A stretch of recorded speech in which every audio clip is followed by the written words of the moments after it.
hari ini kita akan membahas tentang mata pelajaran kita studi kelayakan bisnis yang membahas tentang CV Mitra Kemas Nusantara.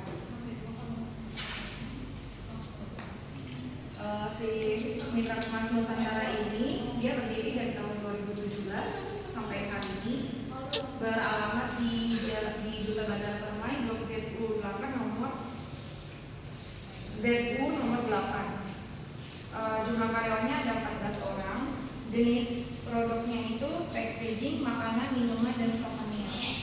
Omset rata-rata per bulan itu 50 juta sampai 150 juta. Konsumen atau target pasar semua kalangan yang terdiri dari perorangan, perusahaan maupun restoran.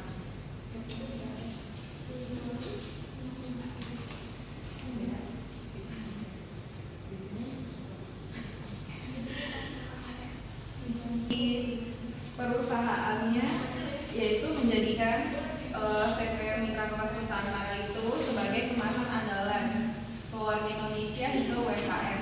Misinya membangun ekosistem baik yang berkesinambungan antara stakeholder internal maupun eksternal.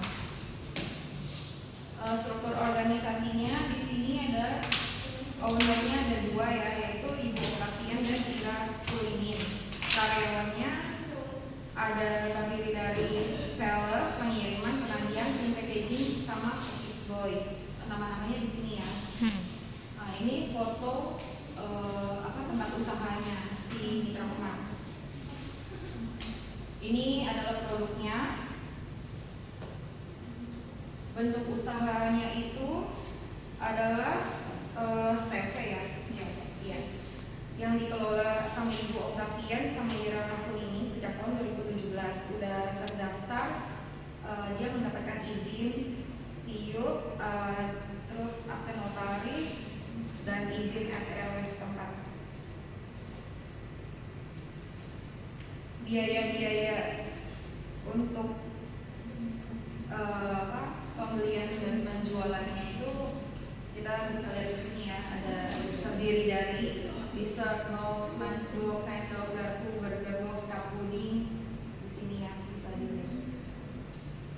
Untuk mempersingkat waktu, nanti sambil baca saya sendiri.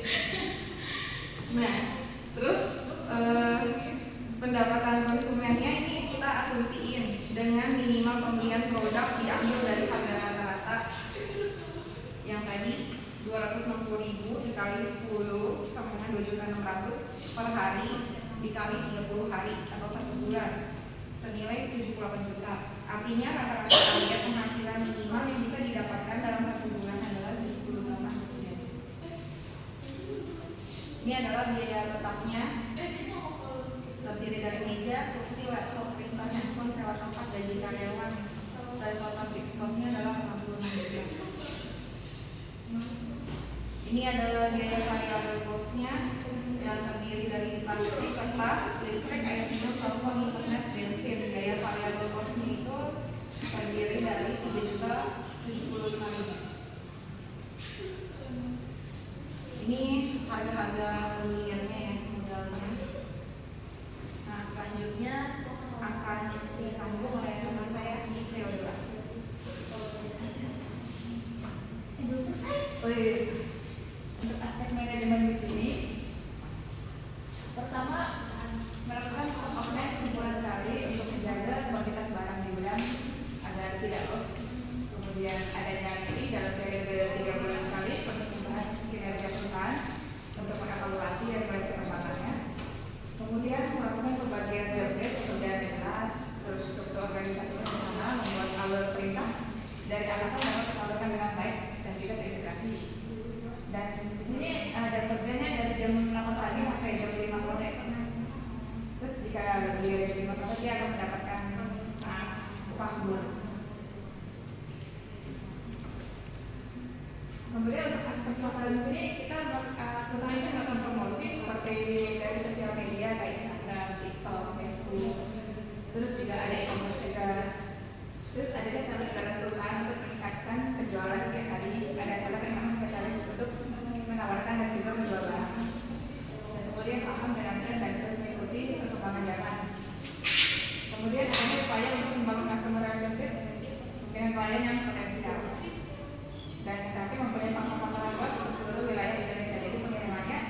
berbasis pada Jakarta dan sekitarnya. Nah, kemudian di sini ada contoh bentuk permintaan dan penawaran yang terjadi dari bulan Januari sampai Mei kemarin.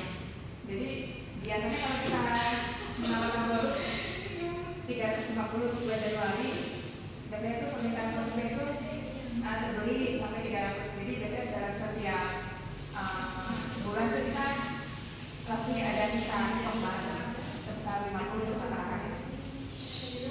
Nah, jadi kita di sini mencoba untuk meramal penjualan pada bulan Juni. Tadi kan laporan penjualan dari Januari sampai Mei, kita yang sudah mencapai penjualan dari pada bulan Juni. Jadi kita merupakan menggunakan rumus bersama nilai sederhana, yaitu atas X. Dan hasilnya untuk penjualan untuk bulan Juli itu adalah sebesar 405.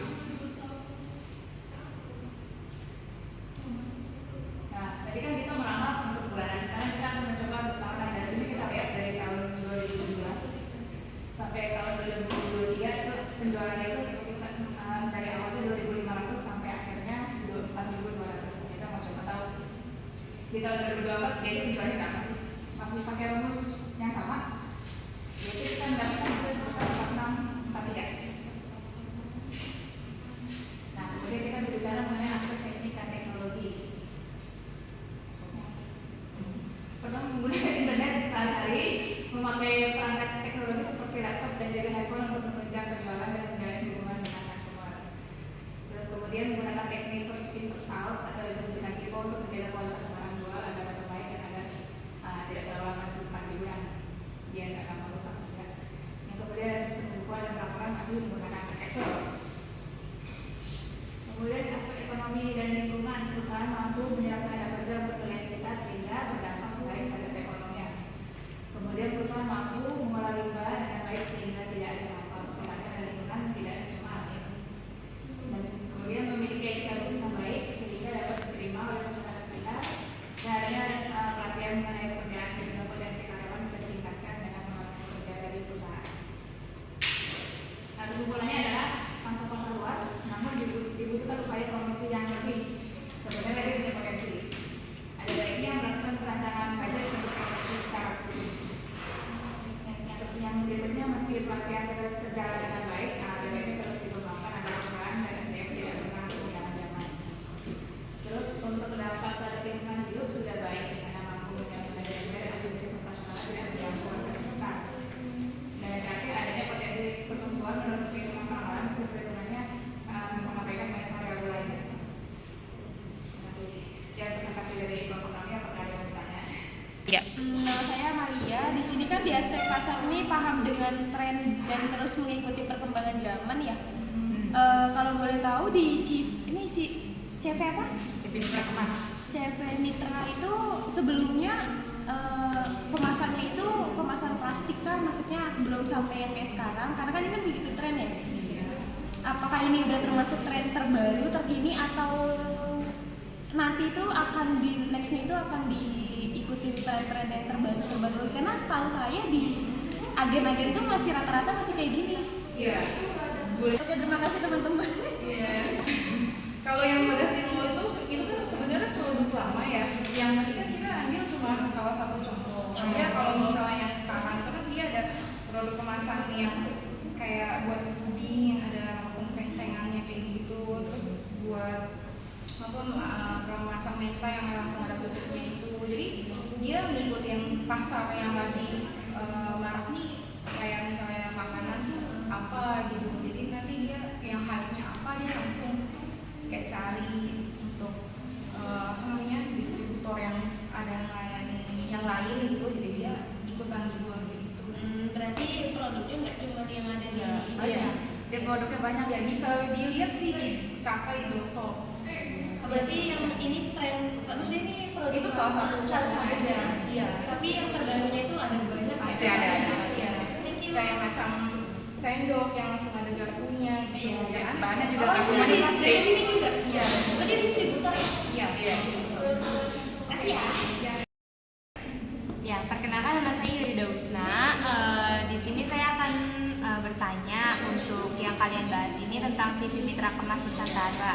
Jadi apa sih kekurangan dan kelebihan dari aspek operasionalnya? Terus bagaimana cara penanganannya seperti itu? Oke. Makasih. Ya. Jadi untuk aspek kelebihan dan kekurangan dari sisi operasional yang tadi baru saja kita identifikasi itu, terutama dari sisi penggunaan teknologinya untuk pembukuannya, dia itu kan masih manual banget pakai Excel kalau saya lihat. Jadi dari sisi pencatatan pengeluaran dan pemasukannya sama stoknya itu semuanya pakai Excel. Kalau sekarang kan ada sistem yang lebih terintegrasi ya sama lebih simpel, contohnya Accurate. Nah, tapi mereka tuh masih pakai Excel. Jadi sebenarnya sih ini belum terjadi, tapi harapan saya tuh dia tuh si ownernya tuh kayak Upgrade kayak ya? punya kesadaran untuk meningkatkan apa ya, semacam mutu ya, maksudnya kinerjanya itu loh. Jadi kayak dia misalnya nih punya aplikasi baru mau saya terapin di perusahaan ini, jadi supaya datanya itu bisa lebih terintegrasi juga, jadi biar bisa saling link gitu antara gudang sama adminnya gitu, sama bagian pengadaannya gitu. Ya itu sih. Jadi dari pelatihan misalnya, dan juga misalnya ordernya yang pasti. Ya itu. Terima kasih. Oke, makasih. Udah tutup.